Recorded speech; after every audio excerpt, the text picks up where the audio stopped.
Hello, welcome to Impact the World, and welcome to our second ever Ask Me Anything episode. So, in this episode, I'm going to be answering questions, most of which were submitted inside reviews on Apple Podcasts. So, thank you to those of you who submitted those reviews. And then we have a few that we've taken from our monthly portal community.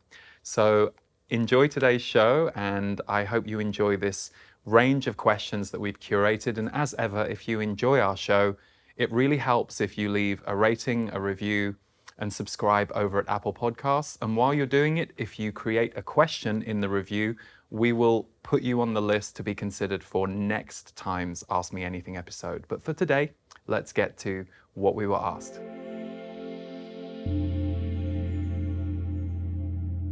Do the Z's know how much of our lives are predetermined and how much we can actually have an effect on? Or do we map our lives before we're born and decide which lessons we want to learn in this lifetime? Okay, so firstly, the Z's are the group of guides that I have been channeling for 23 years, for those of you who aren't familiar with them. There are a couple of different things they have said. So we tend to incarnate with lessons that we are going to learn through a life. So for example, your big purpose in this life might be to learn all about love. And therefore, you might have incarnated to a family where love wasn't the strongest energy in the room, or you might have gone through some very tough lessons around love, so that you eventually graduate the lesson and you become somebody who is very loving, very much in the energy of love. And at that point, when we have, if you like, hit the themes that we were supposed to incarnate for, we have the opportunity to change our destiny and to create differently. So they've explained that we all come in with a blueprint for our soul and what we're here to do, but once you hit that point, sometimes called awakening or enlightenment, depending on the person and the experience, you then get a chance to remain in the body more consciously and get to really alter the course, not just of your life and destiny, but the lives of the others around you too. So the one thing they have said is that this time that we're living in, that we're incarnate in, we're seeing more and more of these many lives in one than apparently we've seen for thousands of years. So when I say many lives in one, if you think back through your life, I don't know about you, but I can feel like there have been many lives for me already just in 45 years. So if you feel like you have, if you like, completed certain themes in your life so far, and you're living in a freer, more open way, and you're able to create differently, then you've probably graduated most or all of the themes that you incarnated to be here for, and now you get to create destiny differently for yourself and for others.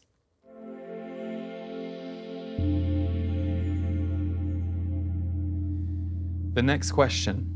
I am struggling with staying in the heart center when witnessing the extinction of wildlife and destruction in nature. As we are all connected, any guidance regarding this would really help. I mean, this is tough, and the truth is there will be some people who won't think much about that. That won't be their area of concern or empathy, or they'll be oblivious to what's going on. So the very fact that you are having not only a heart resonance, but a heart reaction with this, the one thing that I would say to you, and this is true for any of us in any area of life or the world or relationships that causes us pain or conflict in our heart, what the Z's have said is that we have to use that energy. And again, the classic quote, be the change you wish to see in the world. Use it to fuel yourself to go and work with a group or an organization, or begin a group or an organization who are working on behalf of the opposite.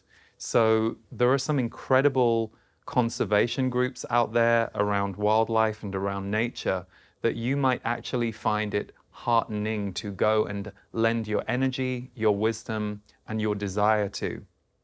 The thing that's most difficult for us is when we're caught in that middle place, when we're just feeling the pain in our heart and it just sits with us and it sits in our body.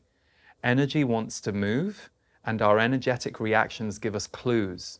So your heart is telling you, I can't just sit back and watch this happening.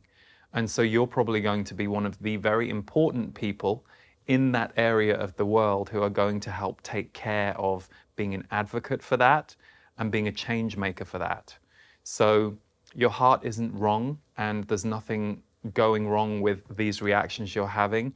If I were you, I would look at it as some clue as to what action can I take? How can I be of help? How can I be of service? How can I get involved? How can I perhaps educate people in my life as to what's going on that they're maybe not yet seeing or thinking about in a way that might make them feel differently and want to make changes? So trust your heart is what I would say, and see what action you can bring to this area of our world, because you're needed.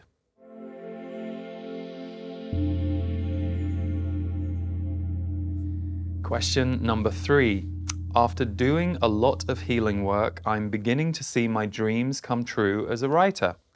I still have a ways to go and have been visualizing using your healing meditation around healing old wounds and allowing.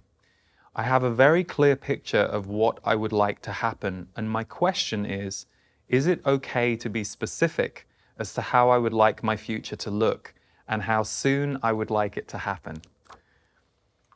I love this question because I think it's common. It's like we want this thing to happen. The thing that I firmly believe is never be shy of being as specific as you like in what it is that you would like to bring to yourself. I once worked with a client back when I was still doing one-on-one sessions, and she had a lot of judgment around what she wanted to manifest. And she wanted to manifest something that she thought was too materialistic and wasn't very spiritual, and she was really in conflict with herself about this.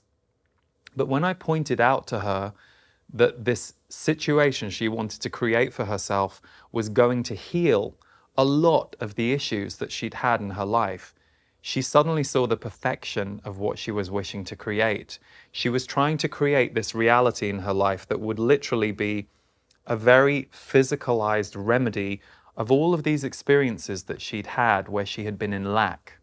And what I explained to her was, getting that thing will be a key piece of your healing, because what will probably happen is you'll get that thing and a lot of the healing work will immediately be taken care of. But equally, by having a renewed external circumstance to the ones that you'd suffered through, you'll also get to see where the inner work is still needed and where it's the inner work that really all of the transformation takes place. So if we reverse that, I always say when manifesting anything, it's really good to know why you're manifesting it. So if you want a really, fancy, expensive car, and the spiritual part of you is judging that for so many reasons, all the reasons that you might want to judge having a fancy, expensive car, get underneath what is it that's really underneath that. What is that desire trying to heal, trying to give you? And then sometimes when you get underneath the desire, you either no longer desire it, you're like, oh, I don't need it because now I know what I thought that was going to give me or bring me.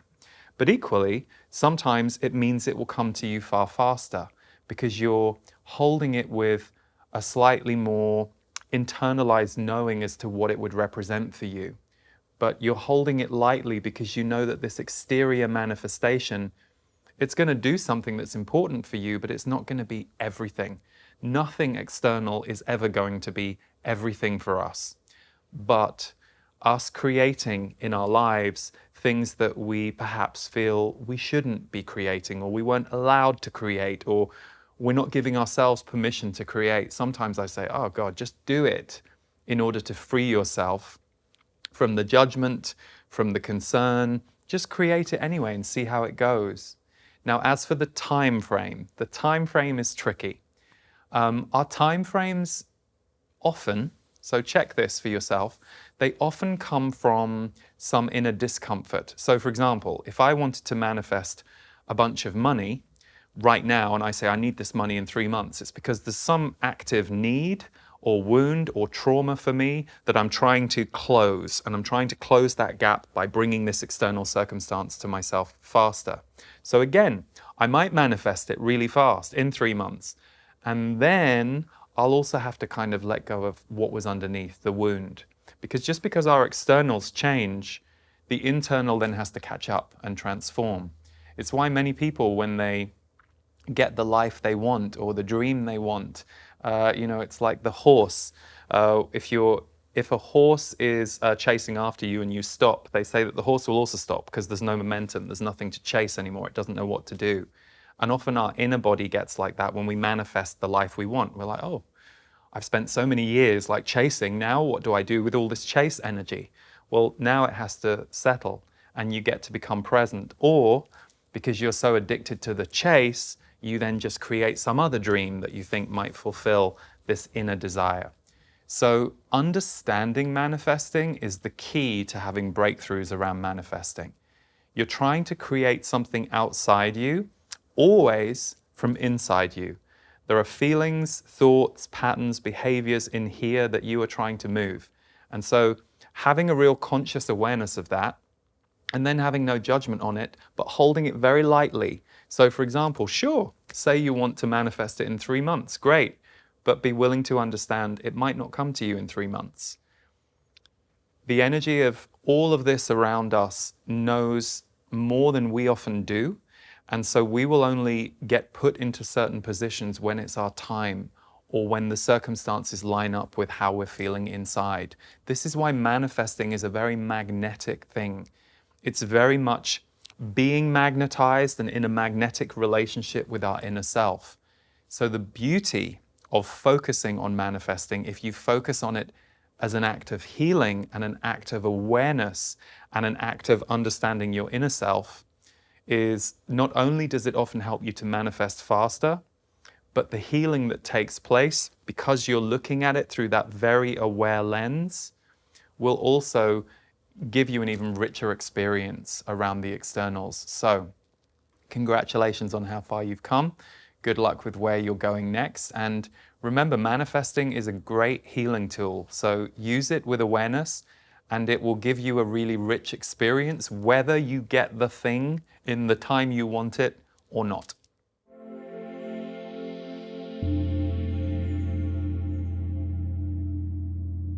Okay, question 4.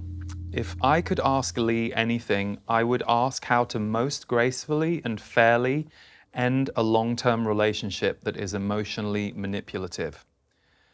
Over the last year with the COVID lockdown, I have come to the realization that the 17-year relationship I am still in is toxic. I no longer feel the need for a romantic relationship whatsoever, and I've had a dream for over 5 years of living on mobile life on the road.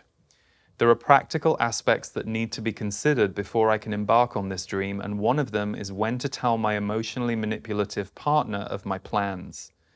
I want to be fair and give him time to process the emotions that will come up for him, but I don't want to continue to be victimized by his emotions as I have been all these years. I probably have another 3 to 4 months before my house is ready to sell and I can go. How can I be truly fair to him, but also protect myself? It's a great question, and I think it's the core of your question is very interesting. So first of all, you have a dream that you've long had, and you're really clear that this relationship is no longer good for you. That's really important, and that can't be negotiated because you've had plenty of time in this relationship. So if anything was going to transform, it's clear that it hasn't so far, and it doesn't sound like at this moment the two of you are working together to create transformation. It sounds very much like your partner is fixed where he is, and you're having to navigate around him. So the piece I just want to address with you, you talk here about, I want to be fair and give him time to process the emotions that will come up for him. That's something you can't hold yourself to. Because if you're saying that your experience in the dynamic with him is he will be emotionally manipulative, and that's the game that the two of you have played, and I don't mean to be disrespectful when I call it a game, I'm just talking in energetic terms, the dynamic between the two of you, then it's probably quite unlikely that he is going to start being fair now. And especially if he doesn't want the relationship to end. So if he's feeling okay about the relationship ending, it will probably be a different story. But if you're anticipating that he is not going to want this, and you say that in the 17 years you've been together, the pattern between the two of you is he is emotionally manipulative, then if he's upset and he continues his pattern, him processing those emotions in a fair amount of time is neither your job, your responsibility, or probably your safety. All relationship endings, unless they are handled in a very conscious, loving way, and both parties are able to find resolution, they all go through some level of grief, some level of release, some level of heartbreak. And this, if you think about it energetically, is quite normal. I know we get alarmed about it, but two people who are individual have gone into this unit together, and then all of a sudden there's a break in the unit. And especially if one of them doesn't want it, what happens is all of a sudden the separation happens, and sometimes even more, people get wider apart. And the first experience you have is complete disorientation, because you're no longer, your whole balance point from this relationship is gone. So it's quite normal to go through a process of discomfort, grief, shock, pain in this separation. So given the lack of, let's call it emotional equality, perhaps, between the two of you in the relationship, I certainly would not be expecting your partner to be able to process his emotions in real time while you're there. And it might just be that you having to walk away is what causes that shift for him. And so you can't protect him from his work. That's his work. And you're going to have yours. When you leave, even though you want to leave the relationship, and even if most of the time you feel happy about it, there will still be some stuff to move and release in you that you've been having to stay held in order to be in this relationship. So I salute you for your courage and for your knowing. And the other thing to remember, because we can get very caught in codependency as lovers, partners, friends, business partnership, one of the things the Z's are always saying is you are supposed to create change as human beings, and you are supposed to be able to go off and do other things and trust that the other person is also a citizen of the world. And there are so many of us here, and there are so many experiences that we can have. You don't have to fear being locked into something with somebody, and that the minute you unlock with that person, you're just going to be lonely. You will create differently when you've healed and when you've got over the grief. So you never know, this might be a gift for your partner too. You can't know what it's going to be for him long term. But if you have such a knowing and such a desire in yourself, you would not be being true to him or fair to him by trying to stay longer in the relationship. So all you can do is trust your feeling and your knowing. And he, on his journey, in his experience of being in the world, will figure out what he needs next. So good luck, and thank you for your question.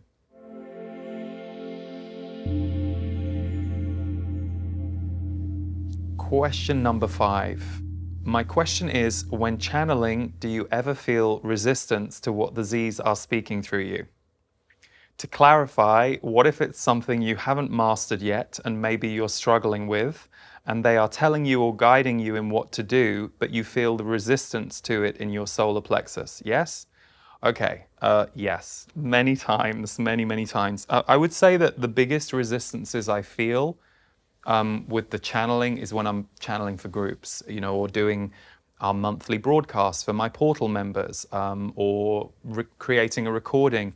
The thing about channeling is I usually haven't mastered most of what they're saying.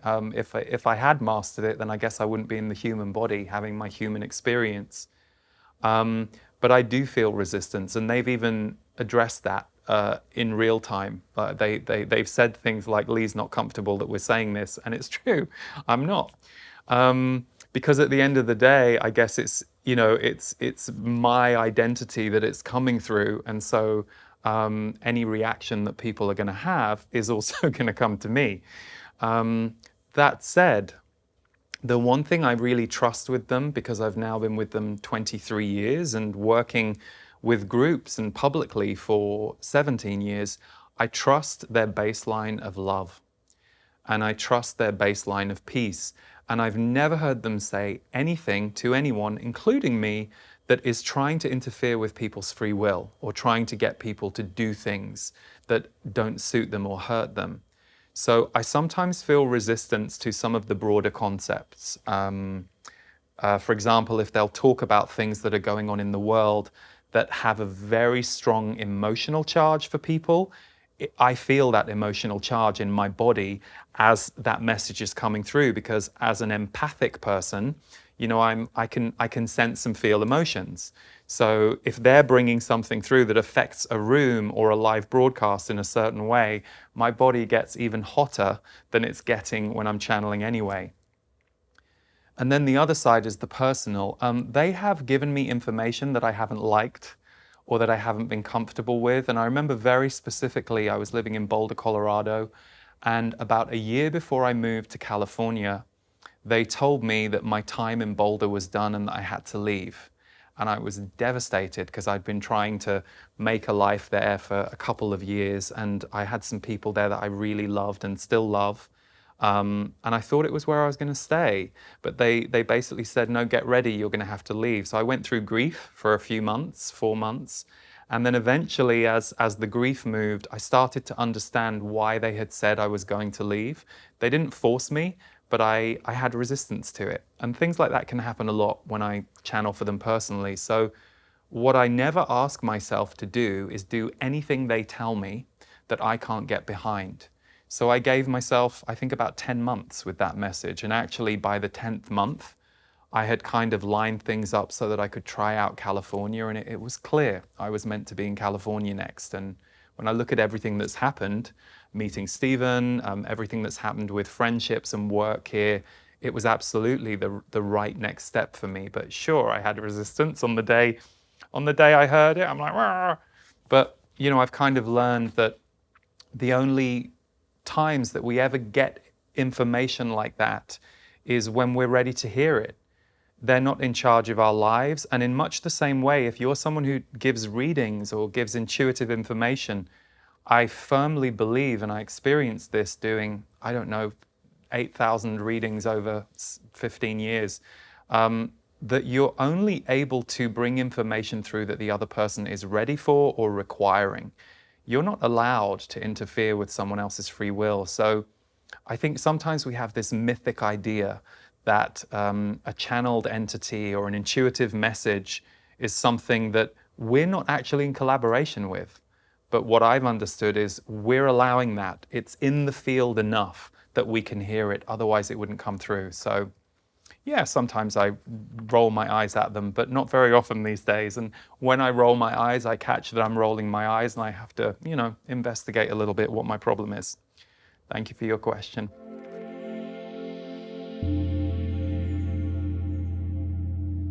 Next question. I would love to ask a question to Lee and the Z's. If you have an intense energy sensation while listening to a meditation or channel, as I have sometimes with your recordings, what does it mean? Is the body upgrading, integrating, or receiving? As is often the way, you've answered your own question. I love that. Sometimes we're upgrading, sometimes we're integrating, sometimes we're receiving. It's a little different every time. But what I have understood, and the Z's talk about this a lot, they say that there is a frequency of energy in channeling, in meditation, in all kinds of things where our energy body activates more than our mind. So think of music. You know how music is this incredible, invisible, universal force?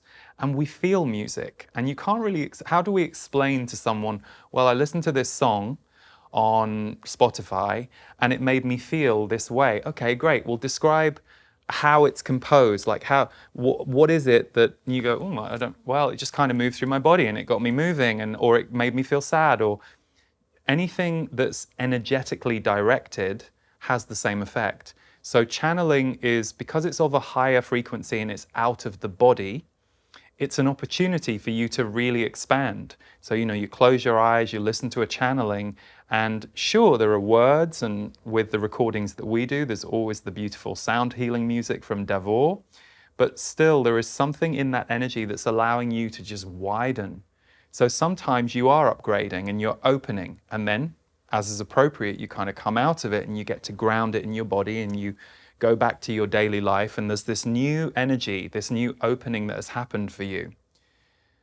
Equally, the healing takes place because sometimes it's reconnecting us to what we remember. So anything that's of use to us is never really about that thing. So it's not about the channeler or the channeled entity, it's about you remembering yourself.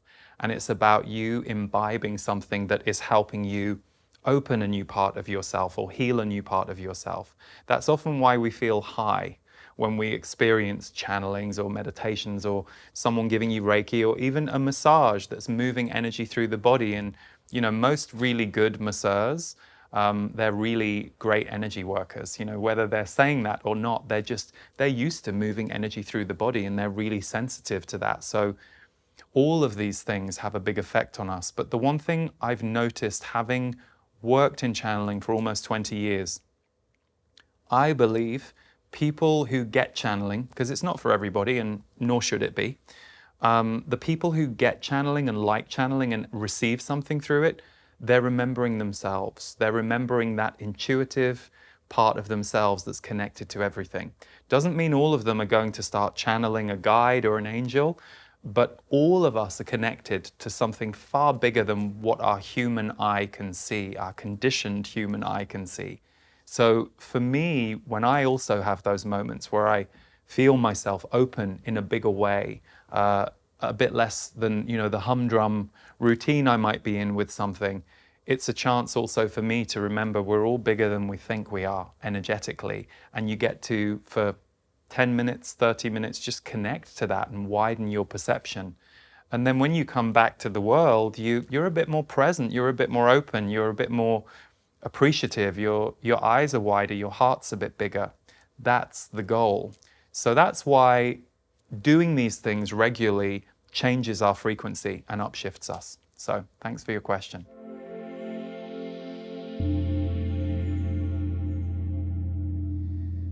This question I think will resonate with many of you. As a highly sensitive person, it feels impossible to have friendships without feeling drained, and feels impossible to meet a partner I want to be with.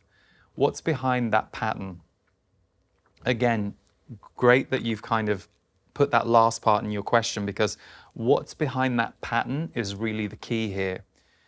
Now, as a highly sensitive person, and you've identified that about yourself, yeah, you're probably not going to be going to the Sunday game and, going out to really loud places where everyone's drinking and shouting at each other. That's probably not going to be your way. Doesn't mean you can't do it occasionally or, in certain circumstances. So first things first, expecting to be able to engage in more traditional or more mainstream ways, you should definitely be ruling out. But where you ask, what's the pattern that's behind this? For you, it will be, it's complex, but I would say look at two things. The patterns of friendship and relationship that you have run in your life historically. So check out where you were people-pleasing or where you were kowtowing to someone else's way of being or wanting you to do things and you didn't really want to do them, but you hadn't worked out you were sensitive, so you decided to just do what they wanted. Look at your patterns of behavior in friendships and intimate relationships past and really, really look at them and, make a few notes. Go, oh yeah, in that friendship, I didn't feel great. And what was I doing in that friendship that was allowing that friendship to go on that long? What was I adjusting or modifying in myself? Really important, because when you start to know those are your patterns, and I've come a really long way, I think, but I still catch little things like small versions of people pleasing or small moments where I'll feel myself slightly modifying myself in order to make someone else more comfortable. And then I go away and I'm like, oh, that's interesting. You should remember that you can just say what you wanted to say, and it's important for you to be in the room too. So highly sensitive people like introverts and empaths are often very good at making themselves invisible in a room. The problem with making yourself invisible in a room is you can get sick in the room, and then you have to leave the room and recover. So one of the things that people who identify the way you do have to learn is, okay, if I'm in a room that I'm not feeling very comfortable in, I can either leave or I can ask myself, am I putting myself here enough? Am I saying what I think is true and seeing how the group respond? Or am I kind of being invisible and sitting back and thinking that everyone else in that room knows what I'm feeling and thinking because I'm having a very sensory experience? One of the tricky things for highly sensitive people is to remember that other people can't read your mind. Even if you think you're pretty good as a sensory person, you will be pretty good at reading and feeling emotions. Doesn't mean you'll know exactly what's going on for everybody or that you don't need to ask them questions. But what is very common is some misperception that you don't have to state your needs. You're like, well, that was my partner. Why should I have to say that? He should know, she should know, they should know.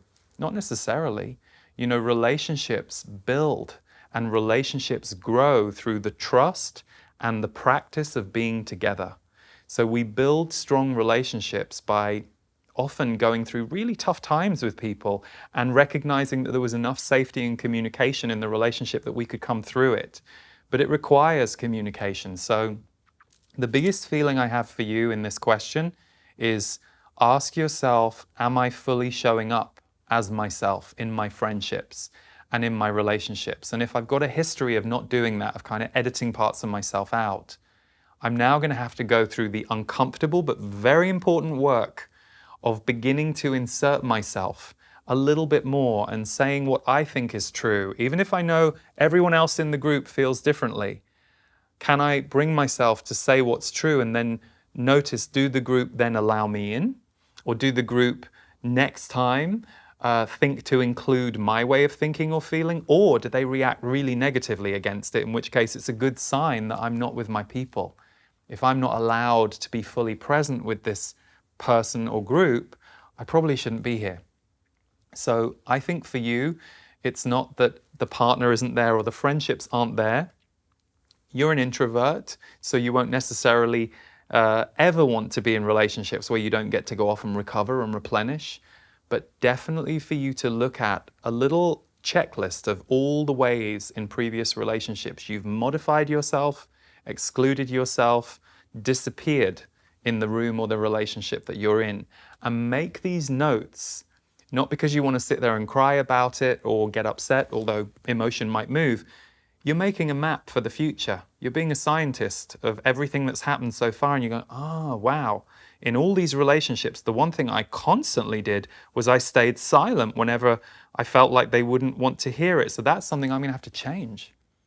And that's going to make me nervous because I probably learned to stay silent at a very young age because of some event or relationship that made me feel unsafe to speak my truth. So now I'm going to have to start to work backwards. And I'm going to have to start to gently and at my own pace fill in these relationships in a different way. So it's all perfectly possible. It just takes a little bit of time, a little bit of awareness and support. So good luck with your journey, and thank you for the question.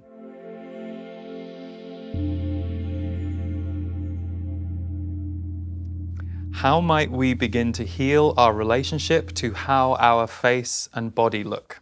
Probably stay off Instagram, but that's a whole other story. I struggle to recognize myself in photos and feel so disturbed by my own image, though I know others find me beautiful. I just don't see me.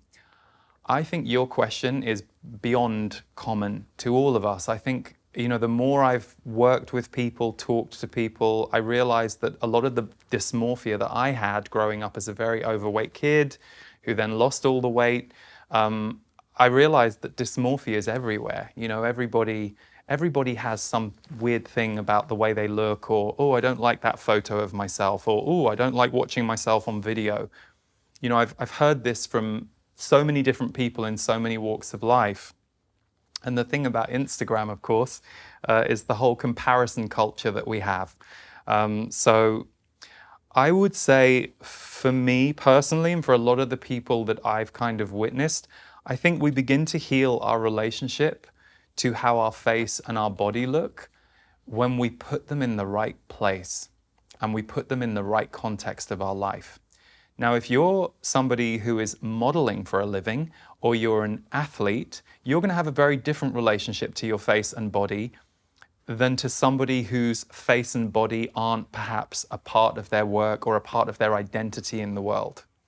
So the one thing that Aziz said to me many years ago, and it really helped me, in fact, it was in a group channeling, but I also really needed to hear it myself. They said, your face is not for you. They said, your face is not for you. You weren't given the face you have to allow you to sit in front of a mirror and look at yourself for 20 hours a day. That's not what this is about. Your face and your physical representation are designed for others. So how you look is not only a physical representation of yourself, but it will be infused with your energy and your soul. Which is why often, if you've ever seen a dead body, it's very strange because they don't look like you remember them when their soul was animating them. Suddenly, yeah, the physicality is similar, but it's strange. It's like, wow, they don't look the same. And it's because that animating energy isn't coming through. So what the Z's were explaining, they said you shouldn't worry too much about your own face or your own body and how it looks. How it feels to you to be in your body, sure, that's something to be aware of and to see what you can do to help your body feel good to you. But how it looks is the visual, if you like, representation of you in the world for other people. So it was very interesting to me when they said, I think the words were something like, your face is none of your business. Now, I know some people would argue with me about that, especially if you have a very strong relationship with your face, or you're an Instagram makeup influencer, or you're an Instagram model, or whatever you are, then you will have a different identity to your body and your looks. But they were trying to point out that if we only cared as much about how we felt on the inside and how we were experiencing life, our beauty would shine, because we're all unique and we all look a certain way for a reason, but that reason is not usually for ourselves. It's for other people in the world, because our looks are so much more than just some level or scale of beauty. They're actually an identifier for others as to who you are as a soul. So the more happy you become as a soul and the more you can find peace with yourself, and perhaps for you it's just like, okay, well, I'm not really at peace with my body and my looks, but I'm just going to be at peace with that. I'm going to let that be okay. I'm not going to fight that anymore. You'll find a certain liberation that will, of course, no doubt make you radiate even more. So I hope that helps, and thank you for the question. It's a good one. I want to do an online business on diversity and inclusion to create courses and help the Arab community in that area. I have lots of blocks and fears that I am clearing on the way, yet the self-doubt still persists. What's your advice to me? Oh, brilliant question, and love what you're going to do because it's needed. It's important. Whenever we're growing in any way, there is usually some level of self-doubt or a feeling of kind of uncertainty about what you're doing. So you're going to change through doing this work. You're going to grow, and who you are today, if you stay with what you want to do, you'll feel very differently, not just about the work you're doing, but about yourself in the work in a year or two. So the self-doubt is just the part of you, the inner voices that are going, I don't know if we can do this, and I don't know if this is going to work, and I don't know how people are going to feel. Again, we're always trying to keep ourselves safe. That's kind of the ego's job. And the ego can be a beautiful thing if we have a right relationship with it and we have an awareness of it and we don't try and kill the ego off or deny the ego its voice. So the self-doubt is just some old part of you going, I've never done this before. And of course, you're creating something. And I would say that if you're trying to bring transformation to any area of the world, I would be shocked if there wasn't some level of transformation for you in it. I just don't think that that's how it works. Whenever you are being a transformational force in the world, and this is very important, what you're hoping to do, you too will change as you step into it, as you become it. Ask anyone who's ever created anything on a scale that might be a little bit bigger than they're completely comfortable with. So sure, ask someone making a cake in the kitchen how they feel about making the cake. A lot of them will go, oh, it's fine, I've done the cake a load of times. But ask someone making a cake in the kitchen for the first time that they're going to serve to their friends who are coming, how's it going? Oh, I'm not sure this is going right, you know? So it doesn't really matter whether we're doing a big business or whether we're doing something else small and seemingly inconsequential. We get into this relationship as creators with all of ourselves and all the little voices and all the history. And that is the beauty of creating something, I believe. You know, I was a massive self-growth fan for so many years, and I still am a huge fan of self-growth. But what I've realized is if you keep creating enough stuff and keep creating in different ways, you won't really need to worry about going and finding self-growth because it will find you. And there's something beautiful about noticing that you're growing and that you're changing and that you're flowering in that way. So I wouldn't worry about the self-doubt, but on the days you feel overwhelmed or the days you feel like, oh, I just haven't got it today, the sooner you're kind to yourself, the sooner that will shift. So at this stage of the game, you know, I've been doing this a long time now, I've learned that on the days that I haven't got it, I should just rest. And usually if I rest for a few hours, I'll come back. But in the past, I wasn't happy on those moments where I didn't have it, especially if I thought I had a schedule or there were people waiting. I'd get into all this, why can't you find your energy?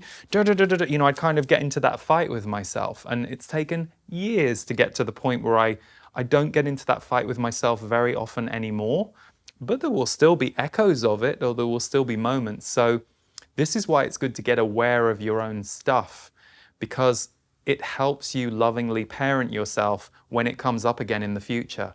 You're like, oh yeah, I did all that work around self-doubt and I figured out, why did I doubt myself? Oh right, yeah, my family never believed in me and I never really had any positive role models who helped me trust myself. So I know I had this long-running, long-standing wound around doubting myself.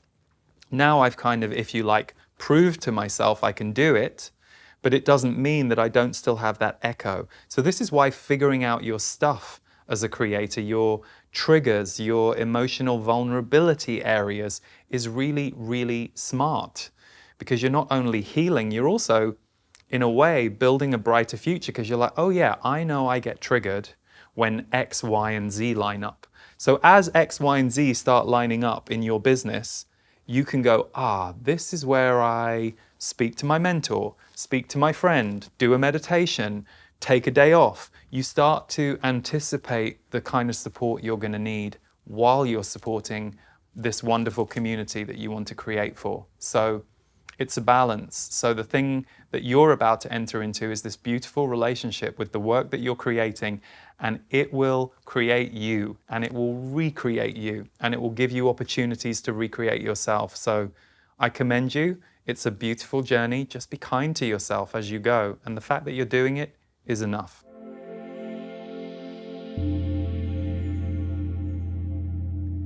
And this last question is a favorite question for me, and I'll share why in a minute. How to release envy or jealousy from the body. Recently, I was hit with a wave of envy and jealousy.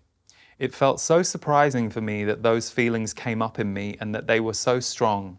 An old wound, it seems, and I'd like to release and heal it. Thank you. So some of you who are in the Portal community, or I can't remember which course I spoke about it in, I think it was Rebirth 2021, you will have heard me address a moment of envy I had on an aeroplane while watching a music documentary. And I was watching this music documentary a couple of years back, and I felt all this envy as I was watching these incredible musicians having the time of their lives creating music. And I realized I had, in a way, abandoned music. And music was what I was doing 20 years ago. It was the path I was walking towards. So I felt the envy so viscerally that I was shocked because it was foreign to me at the time. But I also knew to trust what I was feeling, and it was a huge clue.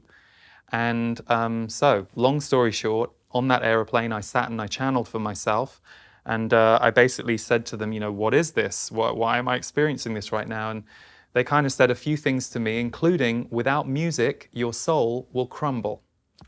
So I was like, oh my God. So I got off that plane and I, in a way, had been given a huge permission slip to start to put some of my energy and time towards music again. Something that my mind wanted to tell me, oh no, you haven't got time. You're doing all these things over here for the healing side. And of course, what you then have to do is renegotiate with your mind. But my point to you is envy and jealousy can be a huge clue. It's not about the other person, because the other person, remember, is living a life you actually don't understand. Meaning, I remember I was working once with a woman who was very jealous of her friend and didn't like that she felt jealous of her friend. And then she was jealous of a very specific thing that this friend had. And she was like, well, she's got this husband and I really wanted a husband and they're a really good couple. And I was like, okay. And I asked her a few questions about the friend. And it turned out the friend had had a really tough life. And also that the friend was going through some health, someone very close, I think it was the mother of the friend had cancer. So when I pointed out the difference in their lives, I said, sure, she's got a husband, great, but look what you've got over here, and look what she's also struggling with and dealing with. So that's one of her balance points in her life. That's one of her gifts. So you never need to feel bad about the envy that you're having towards someone else, unless you're acting out on it, because that's not good. But instead go, what is it about their situation that I feel I want? And how can I figure that out for myself? How can I create it? Because often we're envious. It can be a form of misdirected admiration. We're admiring someone sometimes, and we can feel it as envy because part of us feels like, well, I really admire that in them. I can't have that. I'm not allowed that. They've got that. I haven't got that. So I'm like, okay, well, how can you have that? How can you look at your life and go, oh, well, maybe I would like to put that on my vision board and I'd like to manifest that over the next year or two. And I don't know how I'm going to, but I'm going to trust that I'm going to put it out there that I want to bring that into my life. And then, of course, as with any journey, we take all these steps and step one reveals itself. And that's all we have to do. So I got off that aeroplane and I did step one, and then I did step two, and then step three flowered, and then step four, and now here we are 2 years later, and we've released 2 albums and lots of singles and lots of music videos, and it's been fun, and we've had a great time, and the people that we've put the music out for have enjoyed it. So, but I also had a lot to overcome around first seeing envy as a signal, and then strategizing, okay, how do I bring this into my life? So I would say for you, don't feel any shame about the envy unless you're acting it out on someone else. Instead, just see it as a clue and something that you're being told you want to walk towards. So thank you for your question. So thank you everyone for tuning in for this Ask Me Anything show. And thank you to those of you who are watching Impact the World week after week and sending in really lovely and supportive messages, and really proud of the fact that we've been going for 18 months now, and the show has been so rich for myself, for Wendy who produces it with me, for our whole team who work on it. So if you do want us to consider your question for the next time we do an Ask Me Anything episode, which will probably be in about 6 to 8 weeks, go to Apple Podcasts and leave us a rating and a review. And inside the review, please pop a question and we will be looking at all of them. Thank you so much. We will see you next time on Impact the World. Big love, everybody. Welcome to Transmissions 2021. We are bringing Transmissions back this summer because last year when we first presented it, it was not only our most popular offering ever, we had several thousand of you join us from around the world. It was a way that I and my team could bring some of the energy of Soul Magic, our annual retreat, to you in the comfort of your own home, more affordably, and with no limit on how many people we could serve. So Transmissions is a metaphysical, intuitive, and self-growth deep dive to allow you to cultivate more energy for your life and for you to bring to the world. The themes for this year are going to be joy, healing, expression, freedom, and magic. The way that these topics are explored is through 5 live broadcasts where I will not only teach intuitively, but I will channel my guides, the Z's. We provide transcripts, audio downloads of each session. There is an energy blueprint that you will receive ahead of the course starting, where I write a document basically that I channel about what energies we're going to be cultivating, looking at, moving, releasing. We also have several supplemental materials and videos from members of my team. So there are meditations, there are videos that help you support yourself as you go through a journey like this. We also have the private members forum, which is away from social media, so you can privately share and discuss with all other members of the course. The final element of our transmissions courses is the music album that Devor Bozik and I create. This is both spoken word and music, and it's 5 10-minute tracks. You may have seen that we've just publicly released last year's album, which we created for course members. So you can stream that right now on Spotify or wherever you get your music. But for this year, we will exclusively be bringing you Transmissions Volume 2, which will be available this year only to course members. So we invite you to check out the course page, read more details, and if it resonates for you to join us for Transmissions 2021, we would love to welcome you aboard.